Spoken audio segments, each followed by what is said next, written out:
Are you worried about losing money in the next market correction? We're about to talk with the fund manager who specializes in tactical risk on, risk off investing strategies.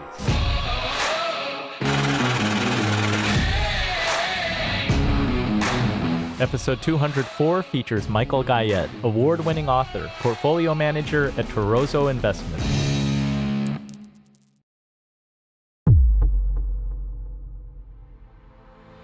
In our business, there are only cycles. There are no gurus in this saw only cycles. Some people saw me as a guru last year with how I navigated the COVID crash, being in treasuries prior to it happening, being in equities, pretty much a week after the low. It had nothing to do with me. I was giving voice to math, but the cycle allowed me to give that voice to math and for that voice to be accurate. And I think that's sort of a very underappreciated aspect when it comes to this business that people don't realize. The cycle is everything. I hope this episode makes you a better investor, because our guest today invests with passion, focus, and discipline. Conventional wisdom says to buy and hold over the long term. But what if you're retired or just cannot afford to lose a lot?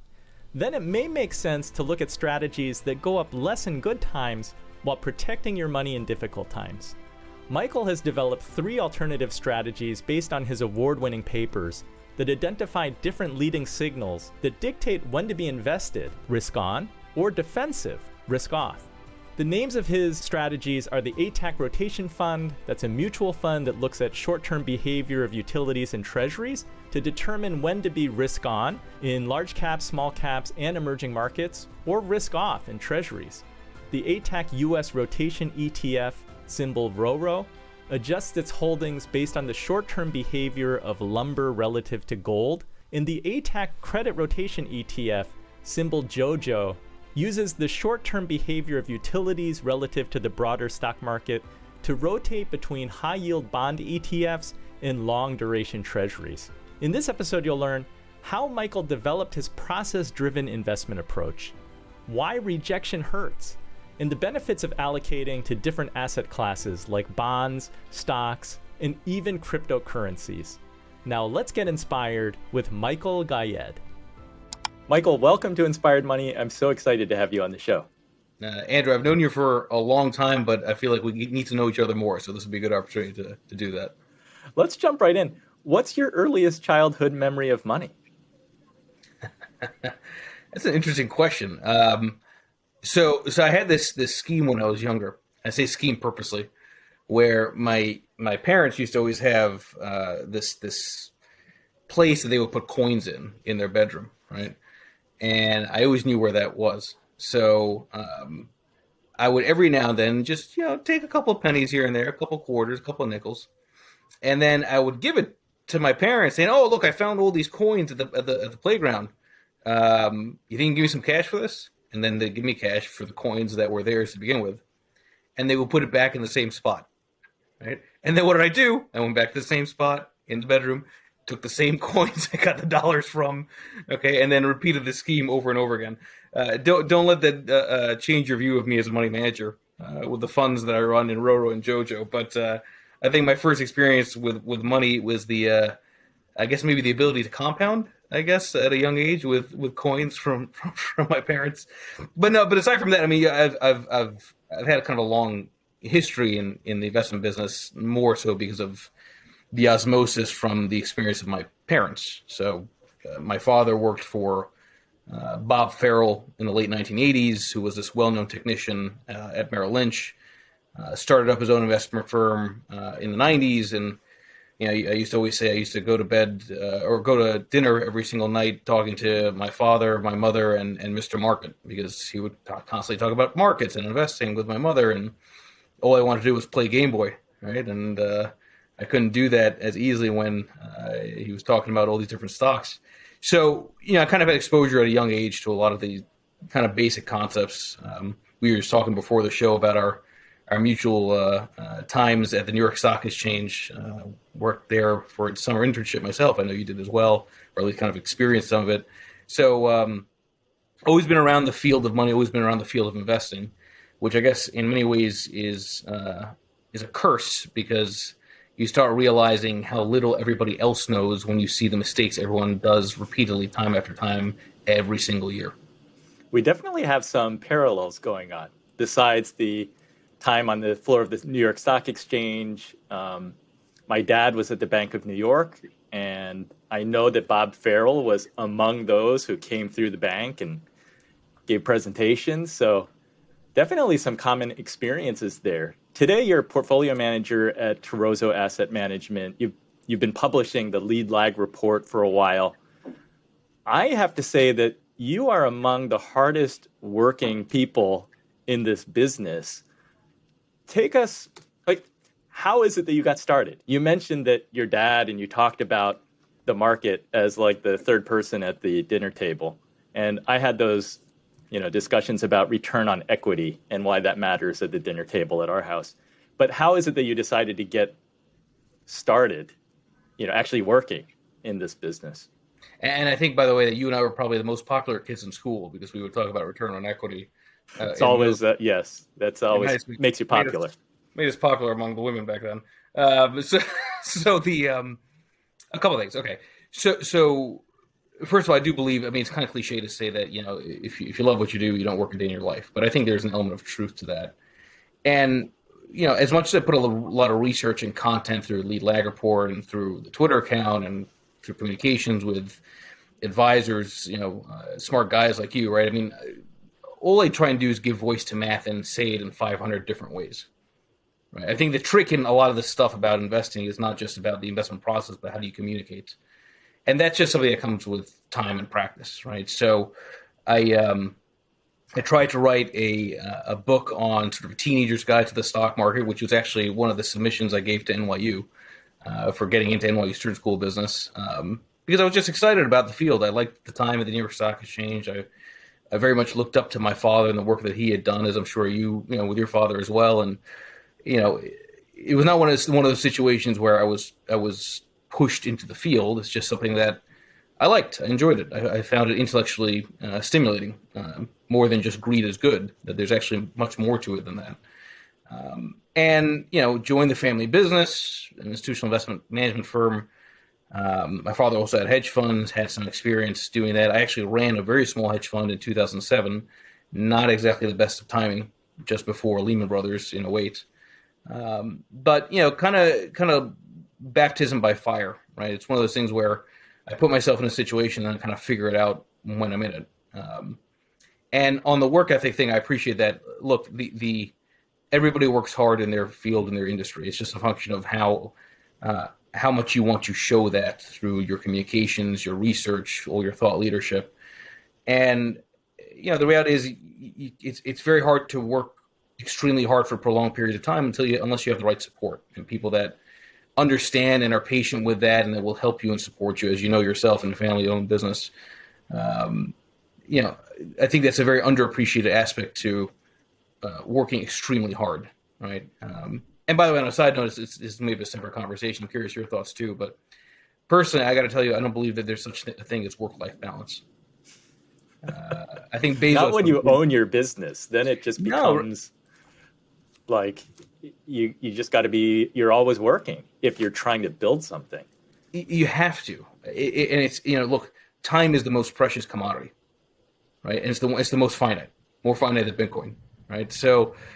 Which I'm sure we can talk about. But my point is that, because there's only so many hours in the day, you have to determine where you want to allocate your time. So you try to be efficient with your time, but if you want to be ultra successful in any domain, it doesn't have to be work necessarily. You want to be an ultra successful coach. You want to be an ultra successful chef, whatever it is. Even if you're just somebody that does it at home, you got to put the hours in. It's the old sort of Malcolm Gladwell 10,000 hours. So you can't have balance if you want to be great at something.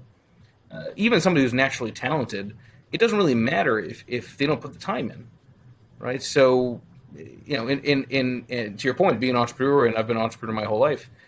Yeah, when it's your business on the line, there is no balance. It's very one-sided. You just try to do your best. You got to figure out some sort of. There is still balance, but I think oftentimes it's tilting towards trying to build something. Right, exactly. Yeah. Did you work with your dad directly for a time? So he had his own firm, Woodford Guyad Management, and he started in 1991 with no clients. He and his partner, when they got to about $1 billion, went through arbitration. And then he started up another investment firm in 1999. Now, at the time, he was running large cap growth institutional portfolios. He was one of the few who refused to buy into the tech bubble. So even prior to the relaunch of his new firm, he was suffering the wrath of people saying, "Why aren't you participating in this extreme upside?" Right? And you've been through and seen a lot of these stories back then too, right? If you were crucified if you didn't participate on the upside, right? So he started up his own second investment firm after that, as well as the hedge fund. I joined out of NYU in '04, the family business. It was institutional, not retail, not sort of traditional financial advisory, mainly defined benefit allocations from states. He passed away in '08. I was not of age to take over the business. And it was one of those really kind of trying times in my life, personally, professionally, because aside from him passing away, it's like, well, here comes the great financial crisis. Who the hell is this guy, Michael Gayed? Most people can't even pronounce my last name correctly, right? And yeah, I must have sent my resume in to 1,000+ jobs in '09. And there were stories back then of how some of these large firms would have this stack of resumes because of all the layoffs. And everybody's looking for a job post Lehman. And they would take the first half off and throw it away of that stack of resumes. And the argument was, well, these firms didn't want to employ people who were unlucky. This is kind of the kind of stupidity that was happening in '09 as far as trying to find a job. So I had to reinvent myself with zero name, zero recognition, nowhere to go, and this horrible situation family-wise with my father passing. So hooked up with an investment firm that I had known for a while and reinvented myself. It's funny because I'm sure, and I'm curious actually to hear your story on this as well. You grow up, you have this vision of who you're going to be. You say to yourself, this is my North Star. I'm going to get to where I want to be. And you always think it's going to be a straight line. And it always ends up looking like this. It's always very windy. And it's never quite the way that you thought you'd be, and you never are at the place you thought you'd be at the age that you're at. But you're still kind of getting roughly to the blurry endpoint, right? And I'm sure you've kind of gone through that yourself in different ways as well. Oh yeah, I mean, you see they have that meme that this is what you think success looks like, and this is what it really looks like. And real life, there are so many variables. You try to do everything that's within your control, but then all the external factors that are outside of your control. Things like a financial crisis or an internet bubble, you're just constantly adapting. And sometimes the wind's at your back, and other times you're falling on your face and you're trying to figure out how quickly do I get up and which direction do it. You have to reorient yourself when you stand up. No, and it's kind of, that's why it's always a joke when somebody says, "What's your 5-year plan?" It's like, are you kidding me? Nobody can predict the future.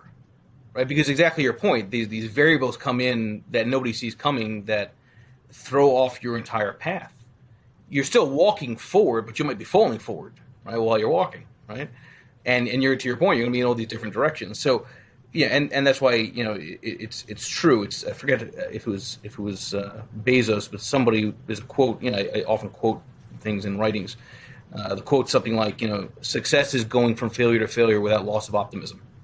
Or loss of energy, right? So in my case, I had to completely reinvent myself, and I'm a stubborn guy. I didn't want to just sort of accept sort of a standard life in the industry. I wanted to build. I wanted to be that guy that people looked at in middle school and high school as the stock market guy. I wanted to be the guy that people wanted to look up to and as a thought leader. And to your point, in every endeavor, there's skill and there's luck. Right? I always say that this kind of well-known equation, right? Success is a function of talent plus obsession plus error. Error is luck in that equation. Could be good luck, could be bad luck, but success has talent, obsession, error. The harsh reality, I think, is that most people don't realize that error is pretty much the difference maker between success and failure. That luck is a big part of it, right? And I'll be the first one to say I've been very fortunate and very lucky in my life. I was able to come back out of, horrendous pain from my father passing, from the family business closing, to try to get the right, myself righted, right? To kind of get back on the right path. And And through a combination of that skill, luck, passion, I was able to kind of build a mutual fund, build 2 other ETFs recently, and connect to smart guys like you, which are few and far between in this industry. In that moment, your dad passes away, Lehman goes under. How do you reinvent yourself? I mean, you have the luxury of some hindsight now. You can look back and say, all right, this is how it played out. But in that moment, how do you decide reinventing yourself? What does that mean? It's one of those things where it's like, at some point you have to say to yourself, there's no choice, right? It's either you basically give in and give up, or you say, well, it's kind of like when you're at your lowest moment, there's nowhere to go but up, right? So for me, practically what that meant was, the markets were still volatile end of 08 and into 09, obviously. And I had to find a way to make some money. I mean, I had to make some income. So I obsessed over trading strategies. So I was one of TradeStation's clients, right? And I learned how to program Easy Language, their programming language. And I started doing nothing but testing. I was obsessed. I was every single day, every single night optimizing, testing, trying different signals, trying different indicators, looking at quantitative books, reading white papers every other day on market anomalies. Because I said to myself, you know what? If I don't get a job, I got to figure out a way to do this on my own. And it's funny because a lot of that work in the back testing is what led me to the funds that I run. Because from everything that I've seen, from all the testing I would do, which was out of necessity because I was in a very desperate situation, it became very clear to me that most things that people say, most signals, most indicators that people track are complete nonsense. I know because I've tested it. Most things don't have predictive power. But I wouldn't have known that with hindsight unless I went through that pain, unless I was in a dire situation where I had to feel like my back's against the wall. I got to figure something out. So it turns out that experience, I think, looking back with hindsight, is actually what kind of got me to this place. I couldn't have launched the mutual fund, the RORO ETF, the JOJO ETF, the risk on, risk off, junk on, junk off bond ETF. I couldn't have done anything I've done unless I actually had that starting base of knowing what works and what doesn't. So I'm going to assume that from 08 to 2012, you're testing all these different trading strategies. You're looking for predictive signals to give you an advantage. And you do end up launching the ATAC rotation fund in 2012. And it's been a long road. It has not been an overnight success. What was the premise at launch? So it's interesting because, again, success equals talent plus obsession plus error. So let's go into the error part of this. So the premise of everything from my testing was very simple. And I use this line on Twitter on @LeadLandReport that if you want to kill it in the stock market, you have to not get killed. Right? So for me, the mindset has always been around risk management, because in all the back tests I would do through TradeStation, any kind of trend following, anything that people refer to as a way of identifying an upside environment, it turns out it's much more about downside risk mitigation than upside capture. Right? That was the real aha moment in a lot of the testing, was that it really was about protecting on the downside. Now, the mutual fund was an outgrowth of, I think it was page 311 or 312 of my father's book. There's a section there where the title of it in the section is Utilities Lead Stocks.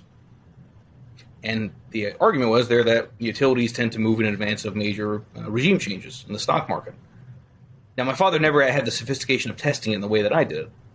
But I said, okay, that's interesting. And I started doing a little research into it. Martin Pring, well-known technician, references utilities. John Murphy.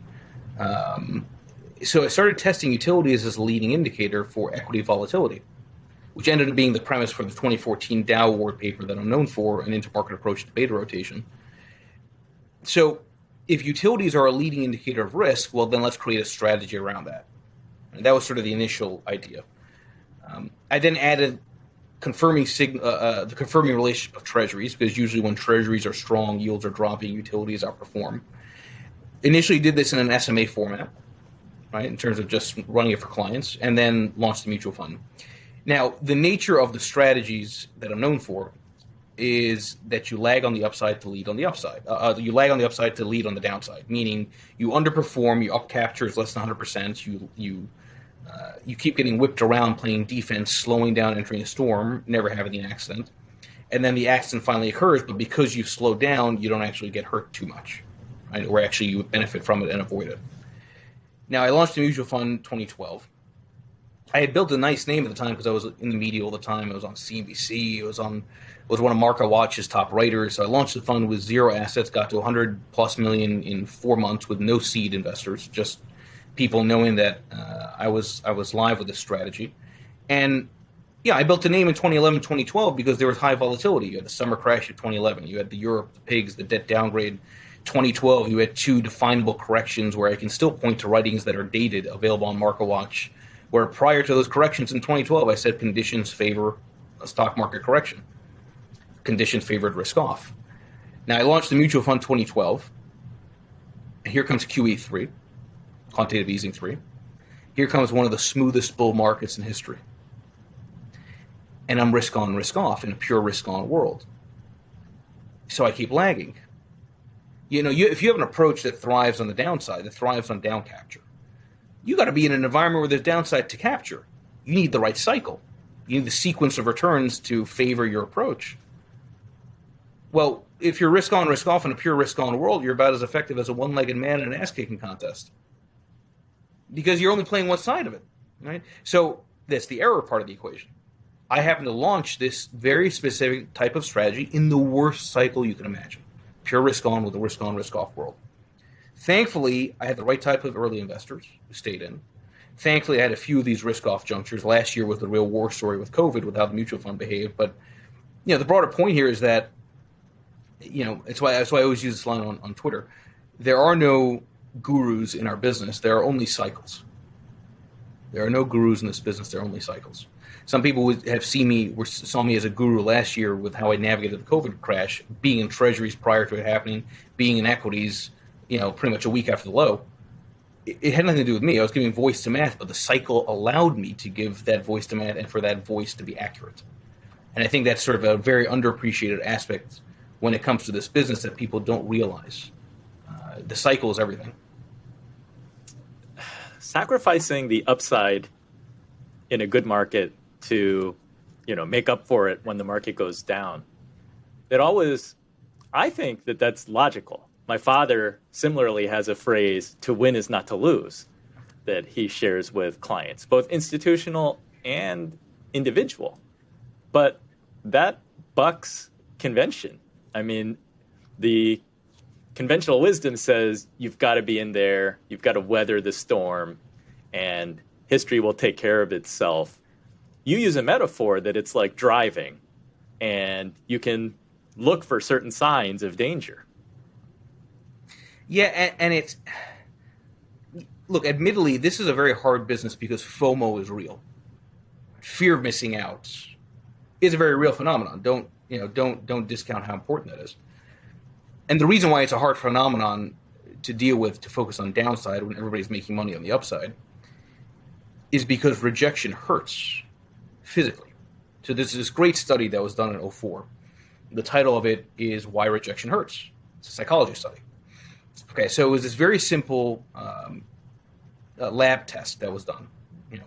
Brought in a bunch of participants. They had them sit down in front of a computer.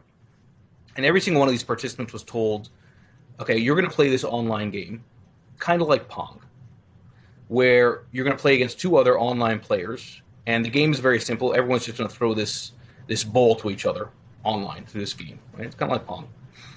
And they've got all these SIG cathodes or whatever it is that they connect to the brain to monitor brain activity during this game.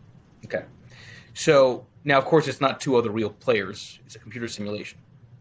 Right? But the person sitting there is made to believe that he's playing with 2 other real people.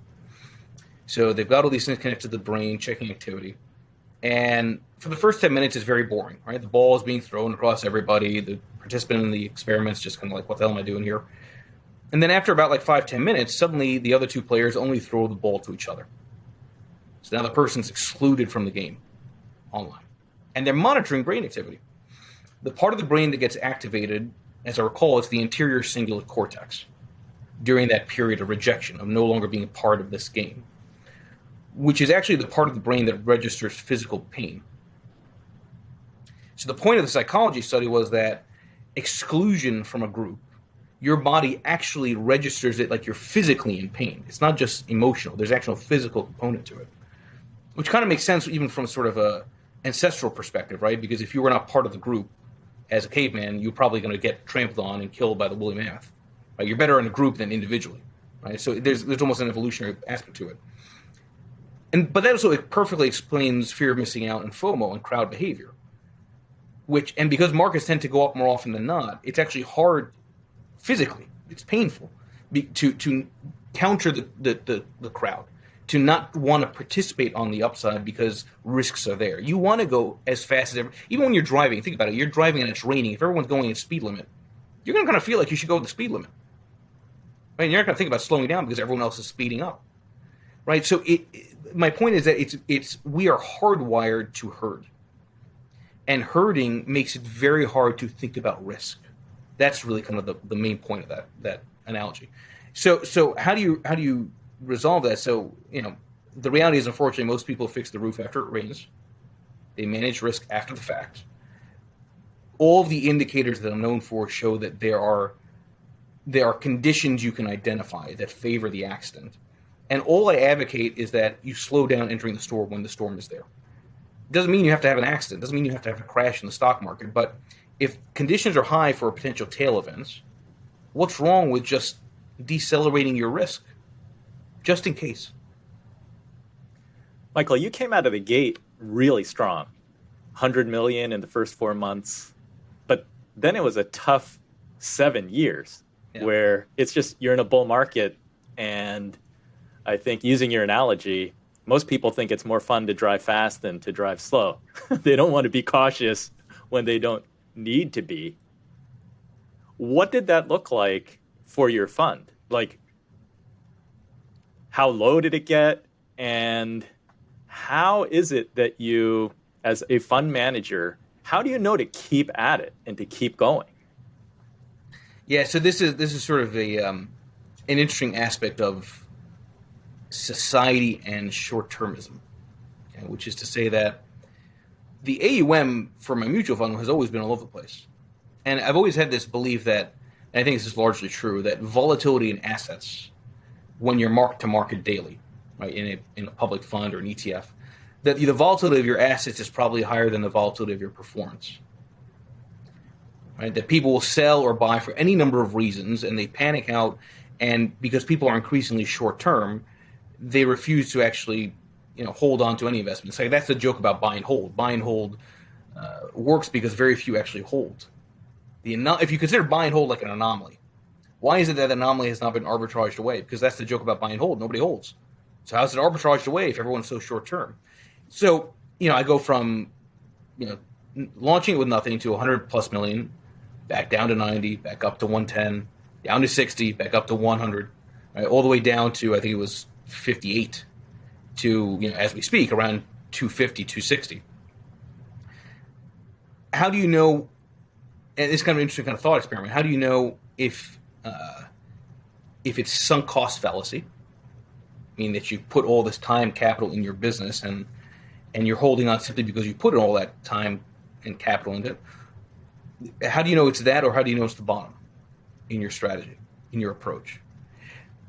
And I always like to think about that as a thought experiment, because you don't know except with hindsight. It's a very fine line between knowing what's sunk cost fallacy and what's selling the low when it comes to anything in life, not just business and investing, but just anything in life. So for me, it was very clear. I was very stubborn with it. I said to myself, you know what? I launched this. I know the history of this. I know what I tested. I know my signals. I know the cycle will come my way. I did not think that 6-7 years into it, the Fed would just suppress volatility as long as it did, resulting in very momentary blips of volatility and then just back up into the right, pure passive, pure beta, in a very active strategy. And last year was kind of my vindication, right? Because, again, COVID comes out and an extreme... It took a global pandemic for you to be vindicated. Yeah, which is a strange concept, but it's funny because it happens to a lot of different people. It's even, I think you can argue even with ARK, with Cathie Woods, it's the same dynamic, right? I mean, it's kind of languished for a while, and then pandemic comes, and everybody wants gig economy, work from home, innovation stocks, right? But again, it goes back to cycles, not gurus, right? It's kind of my point there. But the only way out of a cycle is through it. The only way is to just, but that's very hard, no, admittedly, right? Because I could be sitting here and still be in the same situation.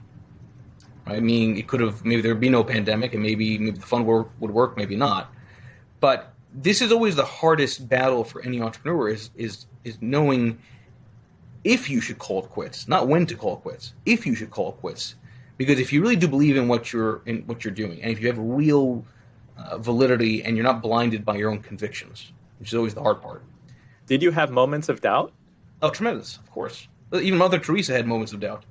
If you look at her writings on faith, doubt is a necessary precondition for anything to work.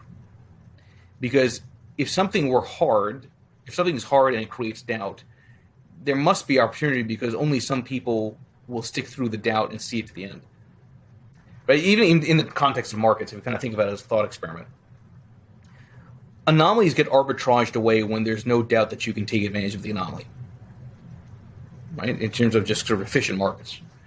But if an anomaly has periods where you seemingly can't arbitrage it, there's doubt that the anomaly even exists, like the anomaly that there are these leading indicators of volatility.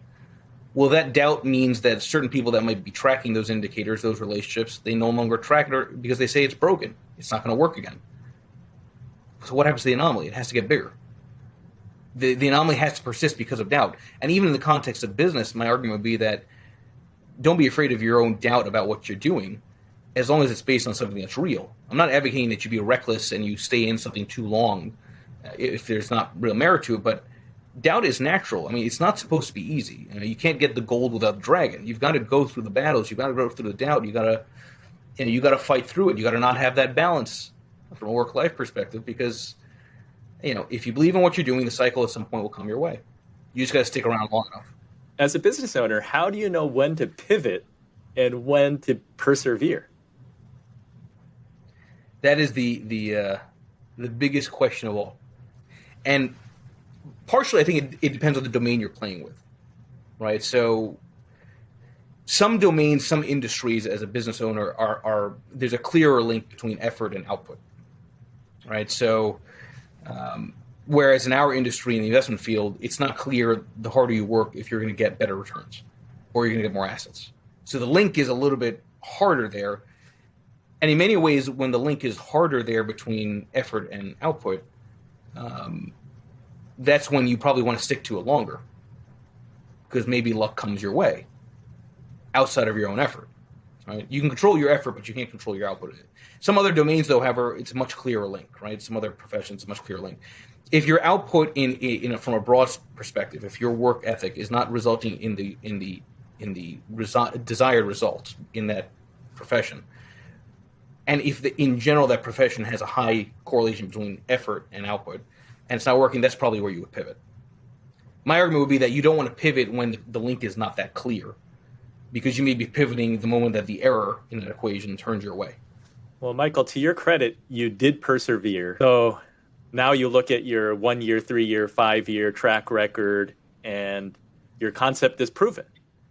But even though you were vindicated, you could not sit back and relax. Yeah. Last year was probably one of the hardest years that you actually had to pound the pavement and work. So what did that look like? Yeah, no, I mean, it's exactly right. I had somebody once say to me, you must be floating on cloud nine in the midst of everything kind of correcting and rebounding, because I was the top performing mutual fund in every asset class, because nobody else really goes fully treasuries or fully equities in the way that the ATAC rotation mutual fund does, or the new RORO ETF or the junk on, junk off JoJo ETF. But yeah, I think the one thing is to think about the pivot and the doubt and the perseverance.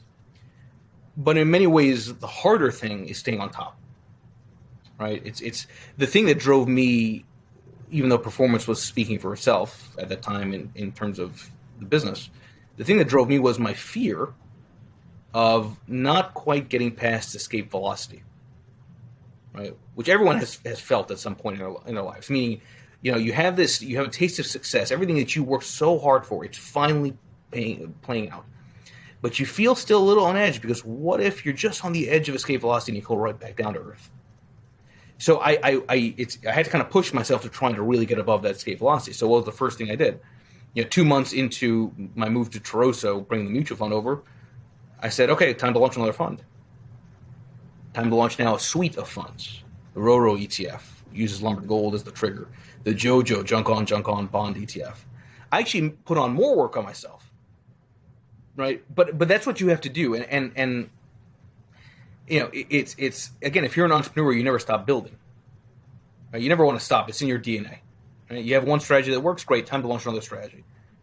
Right? This is how you diversify. This is how you really build a big business. And this is, at the end of the day, it goes back to, if you want to really make it in anything in life, you have to take a concentrated bet on what you're doing. A concentrated bet has to go beyond a particular strategy. It has to go to a way of thinking, and then applying that way of thinking in multiple different vehicles to monetize off of.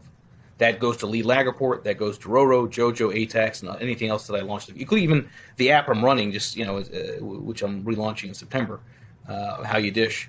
Everything for me is just trying to apply sort of that entrepreneurial energy into multiple diversified lottery tickets.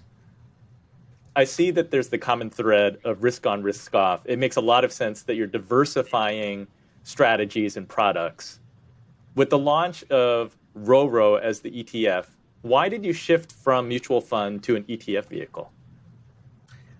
So a couple of things. I mean, first of all, Taroso, which is the advisor that I'm under, we're known as ETF specialists, so it kind of makes sense. And I think arguably the mutual fund structure is its days are numbered. I mean, I think it's going to take longer than most people think in terms of ETFs replacing mutual funds. But I mean, the writing is on the wall, I think, largely on that. And in the case of the signals and the strategies that I run, it's hyperactive, right? So the anomaly that there are these leading indicators to volatility and tail risk. The anomaly only really lives in the short term, which means you have to keep on slowing down, entering the storm often, which means you have to have a lot of activity in your trading as a fund, which has tax implications, right? So mutual funds have to pay out at the end of the year their short-term capital gains that are done from the trading, and the turnover of the mutual funds over 1,000%. Doesn't matter for tax-deferred accounts, but for taxable accounts it matters, right? So the ETF structure arguably is a better one for something that's active in this way. But then the question is, well, why go not just from an ETF, but also why change the signal and the strategy? Well, because why not? Right. So I view there are these 5 different white papers that won these 5 different awards. All of them document different signals. Typically, all the signals line up in the same way in advance of a major crash, correction, bear market, meaning prior to a major tail event, everything kind of flashes a warning sign. In between is where there are differences. So just like somebody has a diversified beta suite of different types of equities, why not have a diversified risk on, risk off suite of different types of signals where the correlation to the strategies is low, they're diversifiers to each other, all with the same end goal of trying to protect on the downside. So RORO uses the relationship of lumber to gold. This happens to be an interesting year for that because lumber has been in the media quite a bit, having gone vertical and then completely crashed.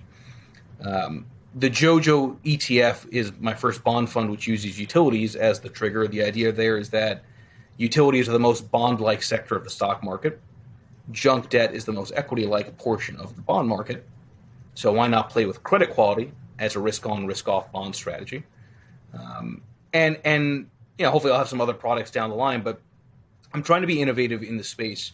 The reality is, and you know this, having looked at tons of different funds yourself, most funds are just different takes on beta.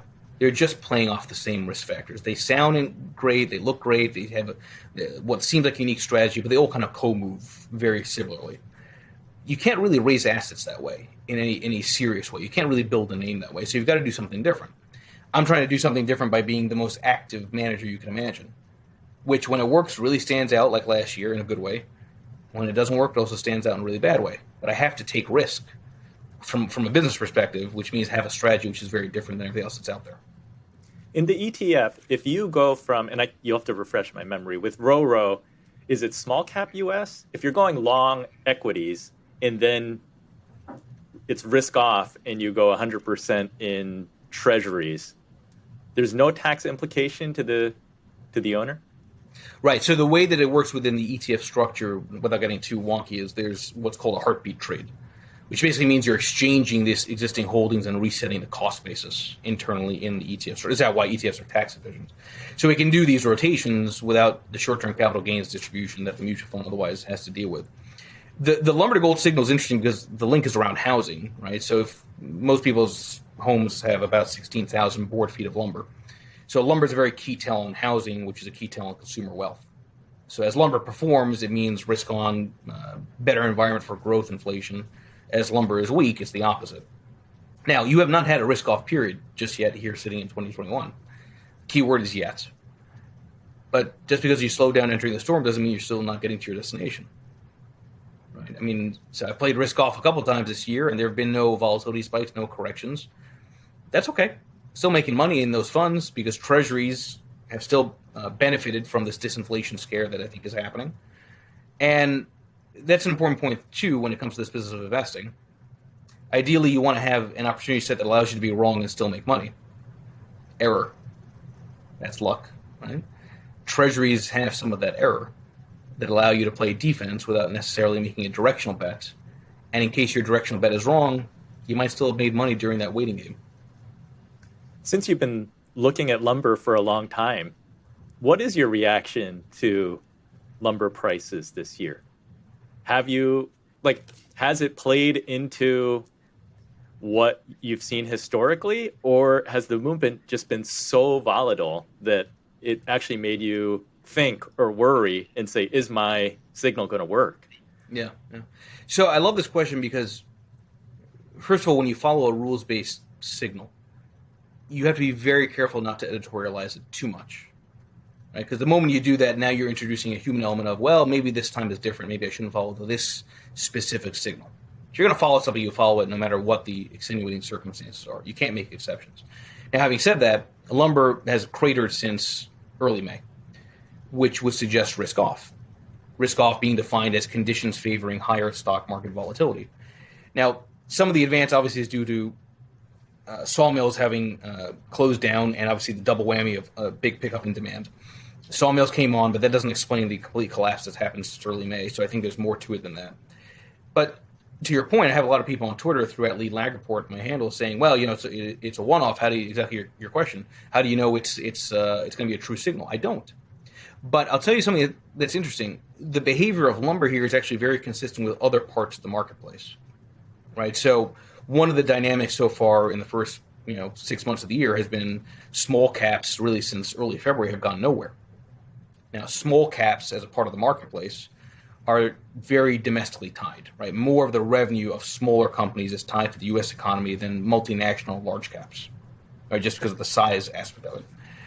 Usually when lumber is strong, small caps outperform large caps because lumber is a tell on housing. Housing is a tell on the domestic consumer.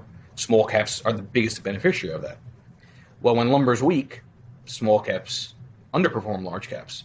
Last I checked, large caps and the S&P are making new highs as we speak, on the 23rd here of July, but small caps are not. They've gone nowhere. So my point is that, yes, lumber has not yet suggested risk off, but behaviorally, a lot of the other parts of the marketplace are acting as you would expect. Small cap weakness, yields dropping, dollar strength, all that is consistent with the idea that credit is coming out of the system through the mechanism perhaps of housing slowing down and the deceleration of credit creation from that. Right? So it's always more nuanced than just sort of the outcome. I always make this point that, system one thinking, reactionary thinking, is to look at what's happening after the equal sign. System two thinking is looking at what's happening before the equal sign. What's happening in terms of other parts of the marketplace getting you to that conclusion. Well, I like your strategies because I think given the current environment, investors are seeking assets other than bonds, and they're trying to figure out what kind of bond substitutes when you have a low interest rate can you own that can serve as your insurance in case there's an accident ahead, and how do you dampen some of that potentially? I know that you spend a lot of time also looking at alternative assets like cryptocurrencies and blockchain. How do you think that fits into somebody's portfolio? So I've always made this point that, look, I think increasingly you have to have diversification through not just asset class but strategies, right? And through different technologies as well, which Bitcoin fits under, and blockchain certainly fits under. And Tarosa, we run the largest blockchain ETF out there. So take it for what it's worth. I have an incentive to talk up blockchain. I don't have an incentive though to talk up Bitcoin as a situation where it's all or none in a portfolio, right? I'm very much a believer that nobody can predict the future. I have no idea if fiat is going to be around in 100 years. I have no idea if Bitcoin is going to be around in 100 years. Neither do the maximalists. Nobody knows what the future holds. Stop with this certainty that you can predict what's further out in time. The profession that has the most accuracy of predicting the future are weathermen. And this has been shown in a lot of studies of all the domains. The one that's most accurate at predicting the future are weathermen. But the caveat is only 3 days out in a 10-day forecast. It's not my opinion. These are facts. So I always take issue with anybody that says, something so confidently about the future, because it's like, how do you possibly know? You might be lucky and right. Don't, take your hubris down a peg, right? So what that means is that you've got to have exposure to it, though. Because even the doubters, it makes sense to have a small allocation to as many different things as possible, right? That includes Bitcoin, gold, that includes anything that's blockchain related, that includes anything that's risk on, risk off. Have as much exposure to as many different investments, because you don't know which future path is going to play out. Right? Now, the challenge, of course, is always the waiting. I mean, that's a whole different discussion. But I'm always an advocate that you want as much exposure to as many different things as possible, as long as it makes sense. Just don't be overly convinced in any single one thing working, because, again, the moment you do that, you might be right, but then you're becoming somebody that you really shouldn't be, which is a Nostradamus to an unknowable future path.